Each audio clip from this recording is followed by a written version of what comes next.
महाकाल लोक में सप्तऋषियों की प्रतिमा खंडित होने का मामला प्रदेश की राजनीति में लगातार गरमाया हुआ है।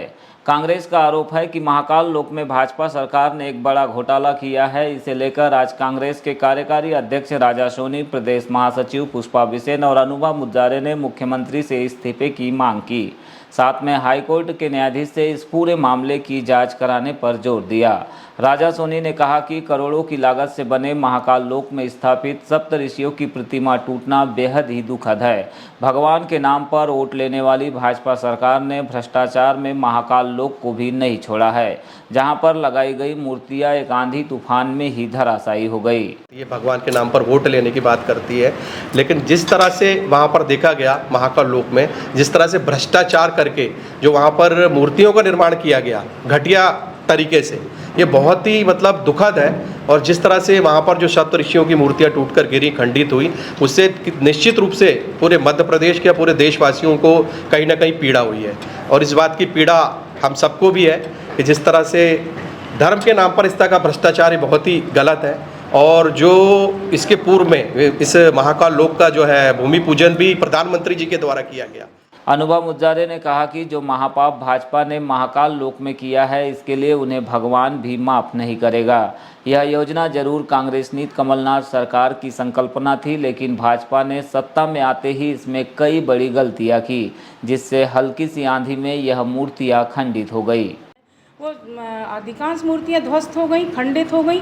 ये तो इससे साफ जाहिर होता है कि इस निर्माण कार्य में करोड़ों अरबों रुपए का घोटाला हुआ है, बंदर बाट हुई है। और इसमें सीधे सीधे दोषी हैं हमारे प्रदेश के मुख्यमंत्री शिवराज सिंह चौहान जी और उस विभाग से संबंधित मंत्री जी और सारे विभागीय अधिकारी। और मुखिया तो जब जिम्मेदार है तो सारे लोग तो दोषी होंगे ही होंगे। तो ये हम इसकी कठोर शब्दों में निंदा करते हैं कि कम से कम धर्म के नाम पर इस तरह से जनता की भावनाओं को ठेस ना पहुंचाई जाए। और अगर कालों के काल महाकाल के साथ ये इस तरह से हो सकता है, तो फिर आम जनता, आम मजदूर, किसान, हमारे आदिवासी वर्ग, हमारी माता बहनें, इनके अधिकार और हक की बात क्या होगी। इनको सिर्फ चारों तरफ भारतीय जनता पार्टी को मैं स्पष्ट कहना चाहूँगी, जनता भी इस बात को समझ रही है और सारे सर्वे बता रहे हैं। अब सर्वे में अगर कोई फेल हो रहा है और कोई पास हो रहा है, तो ये समझ लीजिए कि अगर वो पास हो रहा है किसी भी तरह के सर्वे में, तो जनता उसकी सच्चाई को समझ रही है, उसके कार्यशैली को, उसके काम करने के तरीक़ों को समझ रही है।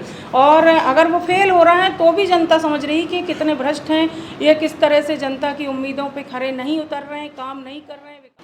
इसी तरह प्रदेश महासचिव पुष्पा बिसेन ने भी महाकाल लोक के भ्रष्टाचार को लेकर शिवराज सरकार पर जमकर निशाना साधा। उन्होंने कहा कि हम सनातनियों की ईश्वर के प्रति गहरी आस्था है। तात्कालीन कमलनाथ सरकार ने इसके निर्माण के लिए 351 करोड़ की स्वीकृति दी थी, लेकिन इस बीच हमारी सरकार गिर गई और भाजपा सरकार ने यह काम कराया, जिसमें जमकर भ्रष्टाचार हुआ है। उन्होंने मुख्यमंत्री को इसके लिए नैतिकता के आधार पर इस्तीफा देने की मांग की है। जब इन्होंने इतना घोटाला किया, बड़े बड़े घोटाले किए, लेकिन आज उन्होंने ईश्वर तक को नहीं छोड़ा। आज उन्होंने महाकाल में घोटाला किया। बताइए इनके पाप की सज़ा इनको कहाँ मिलेगी। मैं तो समझती हूँ कि इतना बड़ा जो कृत्य किया है, इसके लिए इनके जो मंत्री हैं इस विभाग के, साथ में मुख्यमंत्री को इस्तीफा दे देना चाहिए नैतिकता के आधार पर। और प्रधानमंत्री जिन्होंने इसका उद्घाटन किया, उनकी चुप्पी भी समझ में नहीं आ रही है, वे भी कुछ नहीं बोल रहे हैं। तो ये सारी चीज़ें से समझ में आ रहा है कि अब इनको जो सबक है वो जनता सिखाएगी, क्योंकि जनता की आस्था का केंद्र महाकाल के साथ इन्होंने बहुत बड़ा खिलवाड़ किया है। सप्तऋषि मूर्तियाँ पूरी धराशायी हो गई और वहाँ के परिसर का जो हाल हुआ है वो पूरा अस्त व्यस्त हो गया वहाँ का परिसर। पिछड़ा वर्ग कल्याण आयोग के अध्यक्ष गौरीशंकर बिसेन ने 3 जून को अपर रेल मंडल प्रबंधक नागपुर के साथ BK9 बालाघाट से कटंगी मार्ग पर गर्रा में बनने वाले ओवरब्रिज निर्माण कार्य को लेकर स्थल निरीक्षण किया। इस दौरान उनके साथ रेलवे इंजीनियर, नगर पालिका अध्यक्ष भारती ठाकुर, SDM बालाघाट, CMO और प्रशासनिक अधिकारी मौजूद रहे। विधायक बिसेन ने यहां पर सबसे पहले अंडरग्राउंड ब्रिज LHS के निर्माण स्थल का जायजा लिया और रेलवे सहित प्रशासनिक अधिकारियों से चर्चा कर उन्हें कार्य जल्दी शुरू करने के लिए निर्देशित किया, जिससे कि नगर और ज़िले के साथ ही बाहर से आने वाले लोगों को आवागमन की सुविधा मिले। इसी कड़ी में विधायक बिसेन ने बालाघाट कटंगी रेलवे मार्ग भटेरा चौकी रेलवे क्रॉसिंग पर बनने वाले रेलवे ओवरब्रिज को लेकर अधिकारियों के साथ निरीक्षण किया। इस मार्ग से आवागमन के लिए सीधे राष्ट्रीय राजमार्ग क्रमांक 12 बालाघाट नयनपुर मार्ग से कुम्हारी धपेरा वैनगंगा नदी पर बने उच्च स्तरीय पुल से रास्ता बनाने की बात कही गई। बिसेन ने बताया कि इन सभी विकास कार्यों के लिए भूमि अधिग्रहण और निविदा की प्रक्रिया जारी है। अनुभागीय अधिकारी यहाँ बैठे, मुझे लगता है कि आरोपी में यहाँ बनाने में कहीं कोई दिक्कत नहीं है। विशेषज्ञ जो हमारे रेलवे विभाग के हैं, ADRM यहाँ के जो हमारे इंजीनियर्स, सब ने भी साइट को उपयुक्त साइट कहा है। तो यहाँ के लिए अंडरग्राउंड ब्रिज सरेखा कीजिए, 36 के लिए अंडरग्राउंड ब्रिज में कोई दिक्कत नहीं है। हमें दिक्कत है BK2 बालाघाट कटंगी भटेरा वाला, जिसका टेंडर हो गया है। टेंडर एक्सेप्टेंस होना है, एग्रीमेंट होना है, बरसात लगेगी। देखिए बरसात से उसका भी काम चालू हो जाएगा। अब रानी अमंतीबाई की तरफ से और जो फॉरेस्ट नाग की तरफ निर्माण का चालू करेंगे। जब तक हम रेलवे क्रॉसिंग तक आएंगे तब तक बरसात जा चुकी होगी और कोई छोटा आरोपी बनता है जो रेलवे ट्रैक के ऊपर से जाता है, उसके लिए प्लानिंग कर रहे हैं। नगरपालिका परिषद बालाघाट द्वारा चलाए जा रहे स्वच्छता महाअभियान के तहत आज नगर के विभिन्न वार्डों में सफाई की गई। इस दौरान वार्ड नंबर 13 गंगानगर और लुम्बिनी नगर के गली मोहल्लों में हो रही सफाई का आयोग अध्यक्ष गौरीशंकर बिसेन ने निरीक्षण किया। उनके साथ नगरपालिका अध्यक्ष भारती ठाकुर और भाजपा जिला अध्यक्ष सत्यनारायण अग्रवाल मौजूद रहे। स्वच्छता महाअभियान के दौरान देखने में आया कि वार्ड नंबर 1, 2, 4, 5 और 13 में कॉलोनाइजरों द्वारा अविकसित क्षेत्र में सस्ती ज़मीन लेकर कॉलोनी के नाम पर महंगे प्लाटों की बिक्री की गई है और उसमें किसी भी प्रकार की सुविधा नहीं दी गई, जबकि नियम यह कहता है कि कॉलोनाइजर को प्लाटिंग के दौरान सड़क, बिजली, पानी और नालियों की सुविधाएं विकसित करना होता है। इसे लेकर आयोग के अध्यक्ष गौरीशंकर बिसेन ने सर्किट हाउस में अनुविभागीय अधिकारी, पटवारी, नगरपालिका अधिकारी और कर्मचारियों की सामूहिक बैठक लेकर अवैध कॉलोनियों पर सख्त कार्रवाई के निर्देश दिए, जिससे कि रहवासियों को किसी भी तरह की समस्या का सामना न करना पड़े। बताया गया कि वार्ड नंबर 13 में अधिकांश लोग टीसी कनेक्शन से बिजली संचालित कर रहे हैं, वही सड़कों और नालियों का कहीं पर भी पता नहीं चल रहा है। इसका मूल कारण कॉलोनियों को विकसित करने वाले कॉलोनाइजर है, जिनके द्वारा बिना सुविधा के कॉलोनी निर्मित की गई है।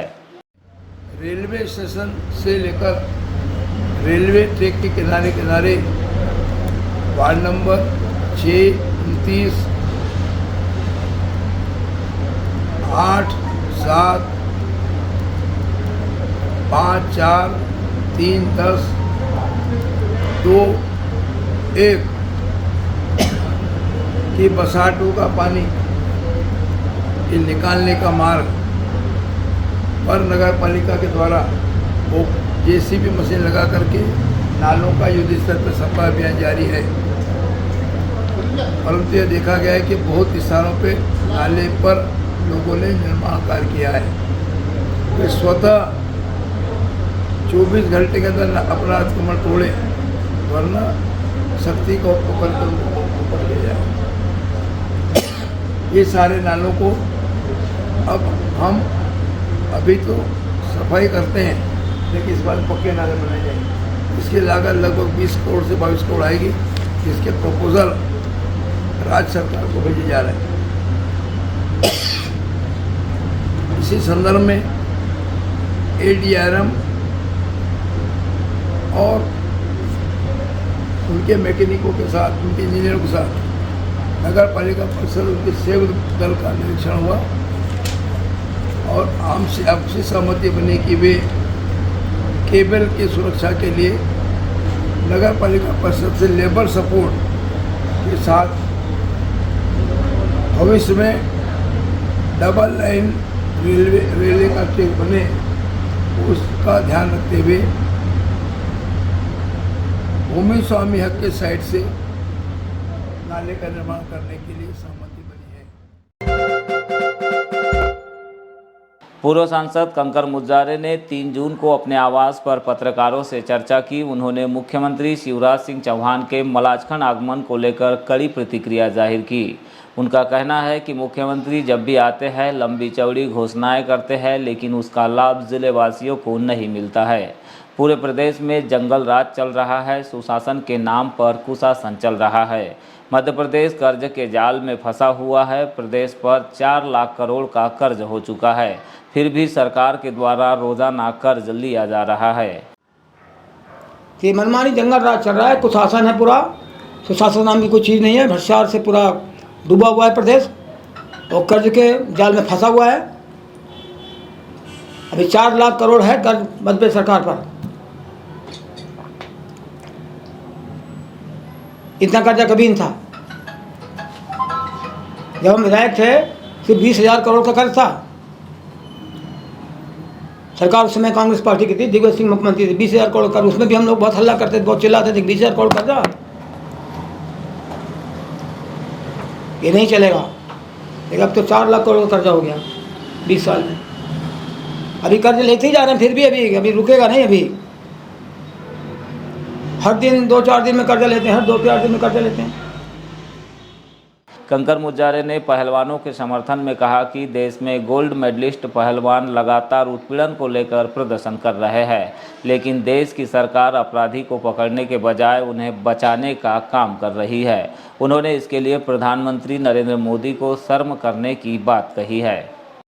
अंतर्राष्ट्रीय स्तर पर गोल्ड मेडल, ओलंपिक में मेडल, एशियन चैंपियनशिप में मेडल, तो उनकी इतनी दुर्दशा हो रही कि वो अब अपराधी को पकड़ने के लिए बात को बैठे हुए आज कितने हो गए, लगभग महीना भर हो गया, और अपराधी को नहीं पकड़ रहे हैं, अपराधी को बचा रहे हैं। क्या बोलता मोदी ने, क्या बोले था,